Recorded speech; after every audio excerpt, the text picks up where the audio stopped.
বয়স হয় না 17 বছর, ফেসবুকে লাগে আমি গোল। আপনার বাপ দাদারে জিজ্ঞেস করেন আমি কে। এরপরে সে বিএনপি জিয়া রহমানের নিহত হওয়ার পরে সে বিএনপি আর শাসন ক্ষমতা থাকতে পারে নাই। নিজেদের অন্তর্কন্দল, চাঁদাবাজি, এবং এই যে এখন যে চাঁদাবাজি হচ্ছে না, তখনও হয়েছিল। তখন সামরিক শাসন জারি হয়। সামরিক শাসন জারি হওয়ার পরে 1990 সনে আরেকটি গণ অভ্যুত্থান হয়। সেই অভ্যুত্থানের পরে বিএনপি নির্বাচন করে এবং জামাতে ইসলাম নির্বাচন করে আলাদাভাবে। আমরা হিসাব করে দেখলাম আলাদা নির্বাচন করলে বিএনপি ক্ষমতা আসতে পারবে না। তখন আমরা মেকানিজম করলাম যে জামাতের যারা ভালো ক্যান্ডিডেট এবং বিএনপি যারা ভালো ক্যান্ডিডেট এর সমন্বয় করতে হবে। সেই প্রক্রিয়ার মধ্যে আমিও ছিলাম এবং সেইভাবে বিএনপি 190 আসন পেল। তারপরে না যায় থাকলো কয়টা? 10টা। সমর্থন দিয়েছিল কে? জামাতে ইসলাম।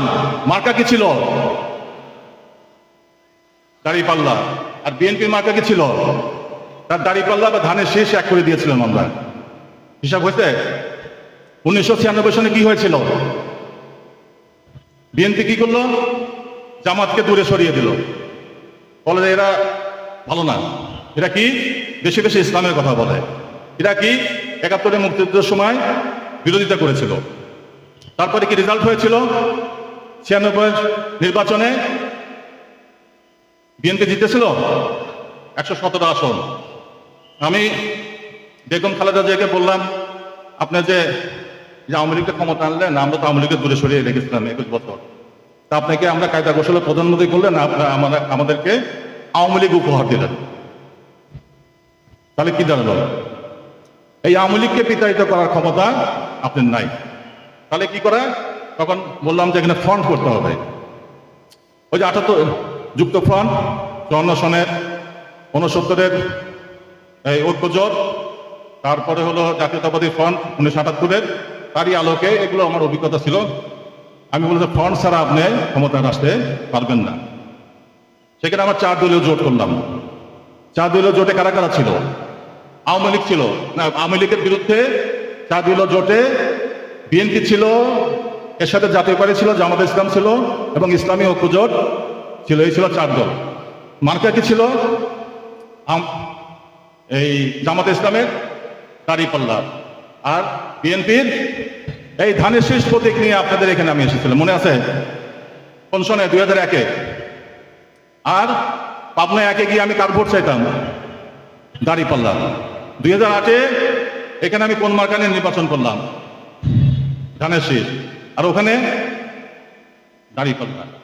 2014 পর্যন্ত এটা ঠিক ছিল, দাঁড়িপাল্লা এবং ধানের শীষ একত্রে। এরপরে কি হলো? 2015-তে কে যেন বুদ্ধি দিল বিএনপিকে যে আপনার এই জামাতে ইসলামকে ছাড়েন, আপনাকে আমরা ক্ষমতায় বসিয়ে দেব। কারাই বুদ্ধি দিল জানেন? কে বলতে পারবে? হ্যাঁ, ভারত। এইখানেই রাজনীতি তো এখানে আটকে আছে।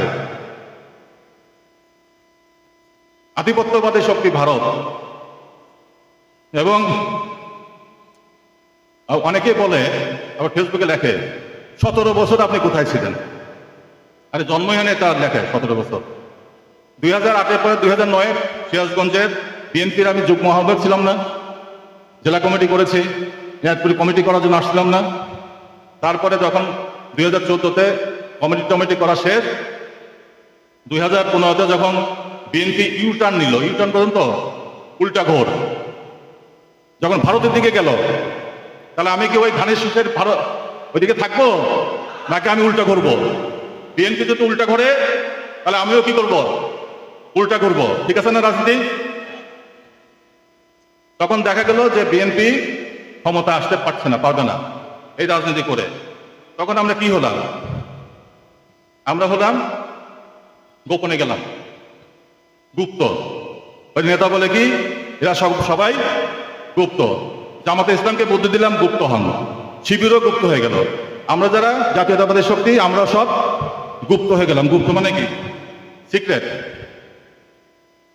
এখন আমাদেরকে আর খুঁজে পায় না। আমরা কি বসেছিলাম আরে বসেই যদি থাকেই তাহলে 2024-এর বিপ্লব হয় কিভাবে? ছাত্ররা ছাত্রদের মতো কাজ করেছে, শিবির শিবিরের মতো কাজ করেছে, এবং জামাতে ইসলামের মতো কাজ করেছে। সব মিলে 2024-এ আমরা ফ্যাসিস্ট সরকারকে তাড়িয়ে দিলাম। মানে কোথায় গেল ওদের আদি নিবাস কোথায়? ভারতে, আসল জায়গায় তারা চলে গেল। এখন এদেরকে তো তাড়ালাম, তাতে লাভ হলো কি? লাভ হলো ওদের যাদের বিরুদ্ধে আপনারা কথা বলেন, চাঁদাবাজি, টেন্ডারবাজি, কি বালু খেকো, আমরা তাদের বিরুদ্ধে কেন কথা বলি?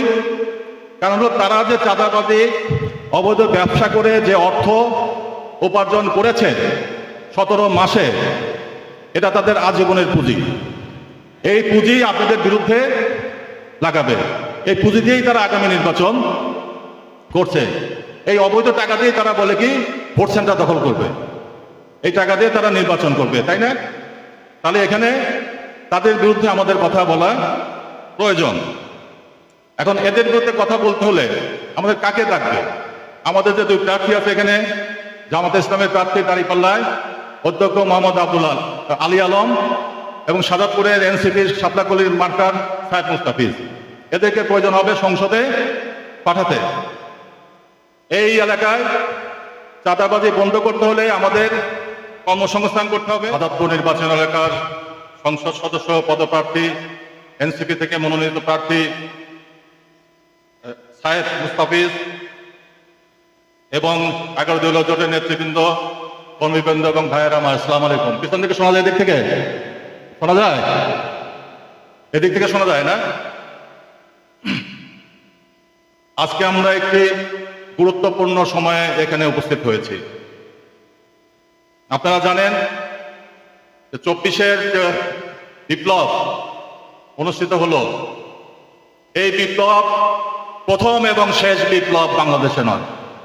1947 সনে পাকিস্তান অর্জিত হয়েছিল, তারপরে ভাষা আন্দোলন হয়েছে, 1969-এর গণঅভ্যুত্থান হয়েছে, আইয়ুব খানের বিদায় হয়েছিল।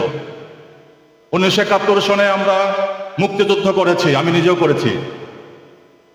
তারপরে 1975-এর 15 আগস্টে আগস্ট বিপ্লব ঘটে। 1975-এর 7ই নভেম্বরে সিপাহী জনতার বিপ্লব ঘটে। তারপরে 1990-এ গণঅভ্যুত্থান হয়। তারপরে 2024 সনে আরেকটি বিপ্লব গণঅভ্যুত্থানের সৃষ্টি হয়। 2024-এর বিপ্লবের পরে আমাদের প্রত্যাশা ছিল যে বাংলাদেশ থেকে সকল অত্যাচার, অনাচার দূরীভূত হবে। তা কি হয়েছে? তাহলে কি বিপ্লব সফল হয়েছে? এটা অসমাপ্ত বিপ্লব। এই বিপ্লব আমরা সুষ্ঠুভাবে সমাপ্ত করতে পারিনি। আপনারা জানেন যে 1954 সনে যুক্ত ফ্রন্ট হয়েছিল, তার মার্কা ছিল নৌকা মার্কা, হক ভাসানীর নেতৃত্বে। সেই নৌকা মার্কা সমস্যার সমাধান করতে পারে নাই। 1964 সনে আমরা ফাতেমা জিন্নাহকে আইয়ুব খানের বিরুদ্ধে দাঁড় করিয়ে দিলাম হারিকেন মার্কায়। সেই নির্বাচনে ফাতেমা জিন্নাহ পরাজিত হলেন, সেই হারিকেন মার্কাও কোনো সমস্যার সমাধান দিতে পারে নাই।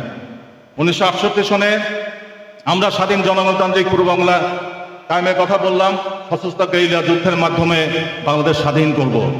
তারই ধারাবাহিকতায় 1969 সনের গণঅভ্যুত্থান হয় এবং সেই সর্বদলীয় ছাত্র সংগ্রাম পরিষদ গঠিত হয়। সেখানে পাবনার পূর্বাঞ্চলের আহ্বায়ক ছিলাম আমি। 1970-এর নির্বাচনের পরে আরেকটি নির্বাচন হয় 1973 সনে। সেই নির্বাচনে আওয়ামী লীগ কারচুপি করে। সেই নির্বাচনে আওয়ামী লীগের ছিল নৌকা মার্কা, আর আমরা ছিলাম ন্যাশনাল পার্টি ভাসানী ধানের শীষ মার্কা। সেই নির্বাচনে কারচুপি করার পরে বাকশাল সৃষ্টি হয়। সেই বাকশালে কোনো মার্কা ছিল না। সেখানে বলা হয়েছিল যে বাংলাদেশে নির্বাচন অনুষ্ঠিত হয়েছে এবং শেখ মুজিব রাষ্ট্রপতি হিসেবে নির্বাচিত হয়েছে বলে বিবেচিত হবে, অর্থাৎ নির্বাচন ছাড়াই তিনি রাষ্ট্রপতি। এই অবস্থায় আপনারা জানেন 1975 সনের 15 আগস্টে একটা সামরিক অভ্যুত্থান হয়। সেখানে শেখ মুজিব তার পরিবার সহ নিহত হন। এরপরে জিয়াউর রহমান সিপাহী জনতা বিপ্লবের মাধ্যমে ক্ষমতাসীন হন। এরপরে আসে আসল খেলা। বাংলাদেশে 1978 সনে একটা জাতীয়তাবাদী ফ্রন্ট গঠিত হয়। সেখানে ন্যাশনাল পার্টি ভাসানী, যেখানে চেয়ারম্যান ছিলেন মুশির রহমান জাদু মিয়া, তাকে আমি বললাম যে এখানে এই ধানের শীষের পতাকা এবং ধানের শীষ মার্কাটা জিয়া রহমানকে দিয়ে দেন, নাইলে বাংলাদেশ স্বাধীনতা সার্বভৌমত্ব রক্ষা করা যাবে না। এইভাবে বিএনপি যখন সৃষ্টি হলো তখন ধানের শীষ মার্কা বিএনপির কাছে আসলো, প্রত্যেক আসলো ওই ন্যাশনাল পার্টির মার্কা, বিএনপির কোনো মার্কা আগে ছিল না। এখন বিএনপি কিভাবে গঠিত হয়েছিল? ফেসবুকে বলা হয় আমি যে এনসিপিতে যোগদান করেছি এবং 11 জোটে এই জোট গঠনে আমার ভূমিকা ছিল, এই বলা যে আমি নাকি গোলালু এই পার্টি থেকে ওই পার্টি যোগদান করেছি। আপনারা জানেন 1975 সনের পরে 1978 এবং 79 সনে যখন বিএনপি গঠন হয় তখন আমি সামরিক বাহিনীর অফিসার ছিলাম।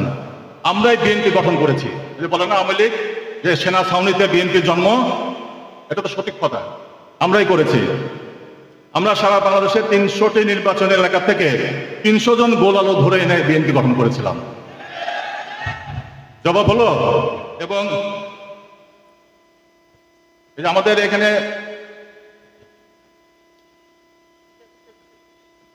আছে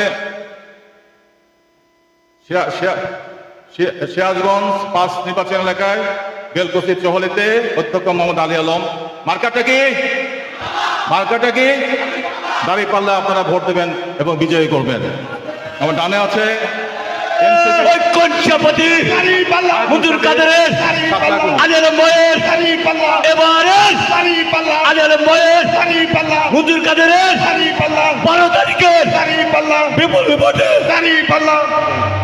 আপনারা শাহজাদপুরের কোন প্রতীক আছে রে? সেই প্রতীক সবার আগে উঠেই যাবে 12 তারিখে সবার মুখে।